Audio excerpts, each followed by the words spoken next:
My dear people of the Southern Cameroons, brave warriors of our revolution, the last 72 hours have been very, very rich in events and rich in information.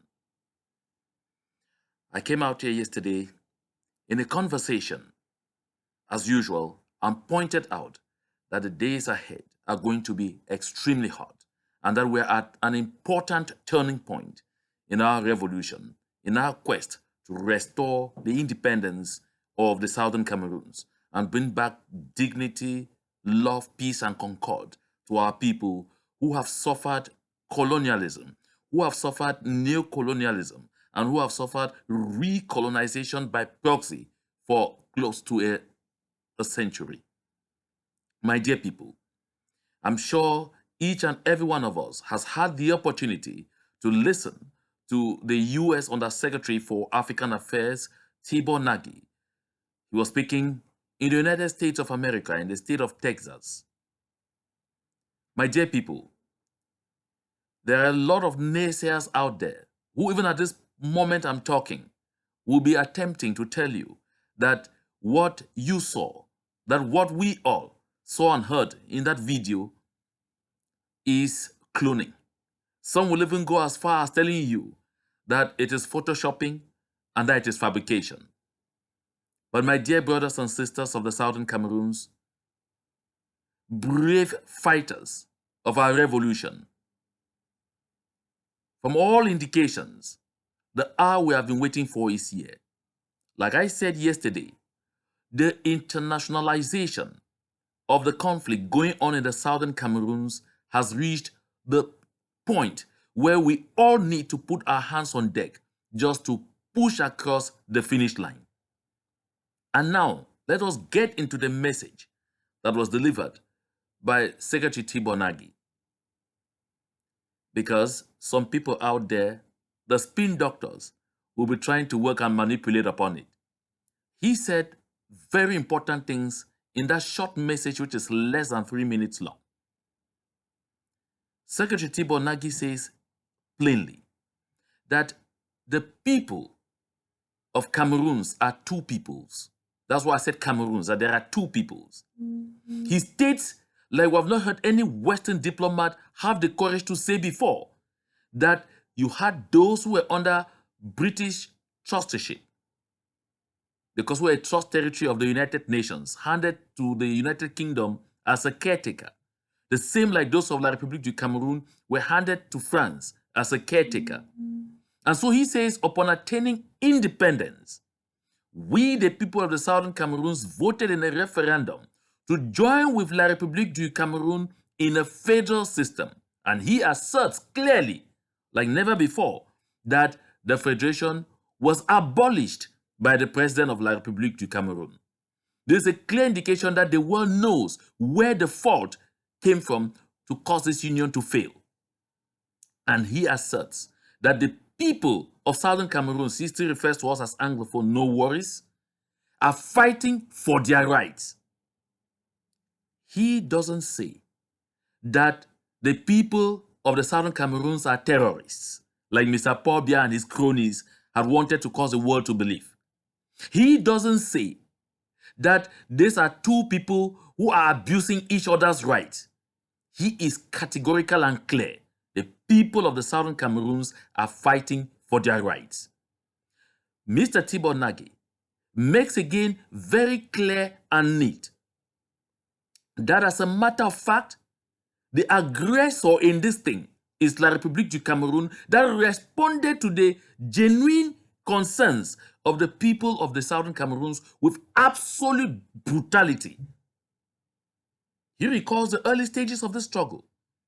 And remember that in the early stages of this struggle, the consortium that was at the forefront simply requested a return to the two-state federation as existed in 1961. And we faced all the torture and all the harangue from La République du Cameroun. What cost us, through the voice of Baltasar Wilfred, on the 9th of February 2017, to switch gears to total restoration. And that is the only thing we are seeking until this moment. And so when you listen to Secretary Tibor Nagy, it is plain and clear.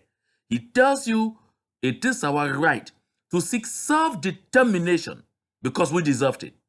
And when he says that the current U.S. policy is to recognize the boundaries of the Republic of Cameroon, some are quick to try to remind us that he is talking of, respecting the territorial integrity of La République du Cameroun. Go back, see what he says before getting there. You will understand. And when he says current policy, he even tells you that if you want to interpret that, he means that the boundaries of La République du Cameroun include the Southern Cameroons, it is only current, because as a matter of fact, we're in a situation that is evolving. But those who are accustomed to diplomatic language will understand exactly what he means, because before he gets there, he says a certain number of things. The first thing he says before getting there is, one, these are two separate peoples who were brought together in a referendum on a clear agreement. And that agreement was that they were going to live in a two-state federation of equals.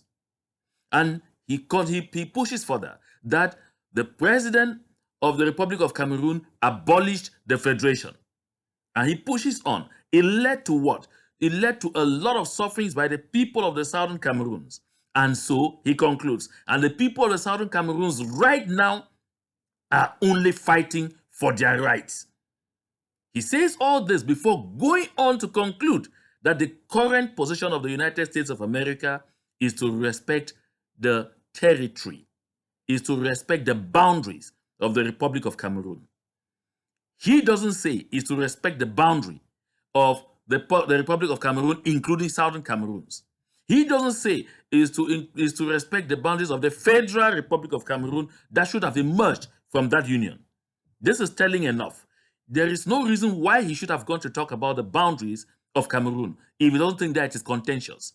And if you are doubting, go back to the action of the United Nations organizations itself, that on the day of the anniversary, of the 50th anniversary of the existence of La République du Cameroun, the only present the United Nations could give to the president of La République du Cameroun, Mr. Paul Biya, was two maps. Two maps. One showing La République du Cameroun and the other showing the Southern Cameroons. Two separate maps indicating clearly that at the United Nations, these international boundaries are still recognized. At the United Nations, La République du Cameroun has its boundaries and the Southern Cameroons has its boundaries. And recall that as part of the settlement, of the peaceful settlement of the Bakassi crisis, the United Nations set up a commission including Nigeria and Cameroon, and they had to retrace the boundaries. And during the tracing of that boundaries, all the boundaries were put again in evidence. We have seen pillars that's circulating on social media delineating the boundary between the Republic of Cameroon and the Southern Cameroons. My dear people, this message is so sound, is so neat, and is so clear. There is no ambiguity over it. I know that there are some activists, some leaders in our revolution who have come out immediately to say, let President Nagy, let Secretary Nagy come out very clear about what he means by the boundaries of the Republic of Cameroon. When Secretary Tibor Nagy spoke in Yaoundé, and I came here to do an informed analysis of his speech, of his discussion with the journalists after his meeting with Mr. Paul Biya, I record here that when he opened his statement by saying diplomatic conversations are by nature sacred, he had closed that interview. He didn't want to say anything. He simply told you we have spoken a lot. And a lot of the things that we have discussed, I'm not going to tell you here because we are bound by some kind of pact not to disclose what we discussed to the press. It is the same thing I'm drawing your attention to here today. Secretary Tibor Nagy didn't have any business recalling the territory or the boundaries of the Southern Cameroons, if not to remind them that the people of the Southern Cameroons have a right to seek self-determination. The good news, even for the citizens of La République du Cameroun, is that he makes allusion to what just happened in Sudan. Before he got to Sudan, he talked about the Democratic Republic of Congo, where there was regime change. He talked about Angola, same thing.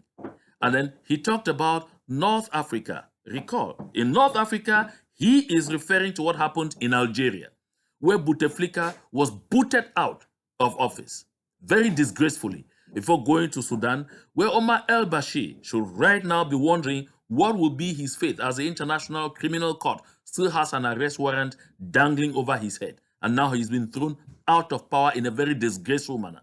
And he concludes by saying the next is Cameroon. There could be no clearer way to send a sound message to Mr. Paul Biya. But most importantly, Secretary Tibor Nagy congratulates our diaspora.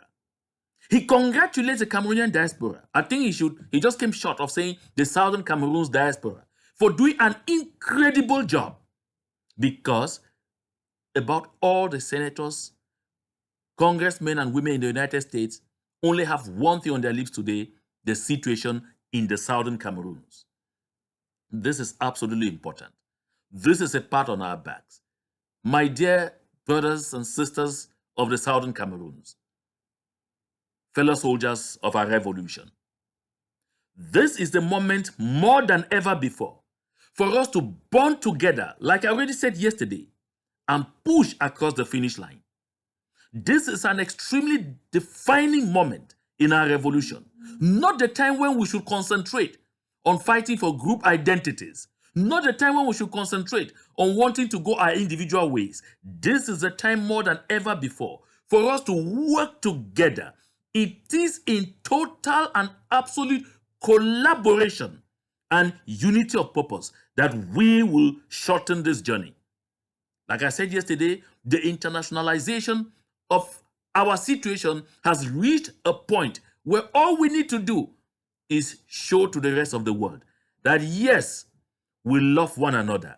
Yes, we may differ in approaches or in ideology, but we recognize we are one people ready to work together, and we will be ready to live together in peace and in concord. My dear brothers and sisters, if you have not been contributing to this revolution, this is the time for you to do so. If you have never seen anything positive in this revolution, this is the time for you to look for that silver lining in the dark sky. If you have never written anything positive about this revolution, go to your keyboard now and encourage people to be part of this revolution. The days ahead are going to be extremely determining. We will either make or mar by the attitude we will adopt going forward. We must continue to decry and denounce anyone fighting against our unity of purpose. We must continue to decry and denounce anyone struggling to destroy the newfound determination to collaborate that is among us at the level of the leadership today. We, your servants, will require your support to go all the way.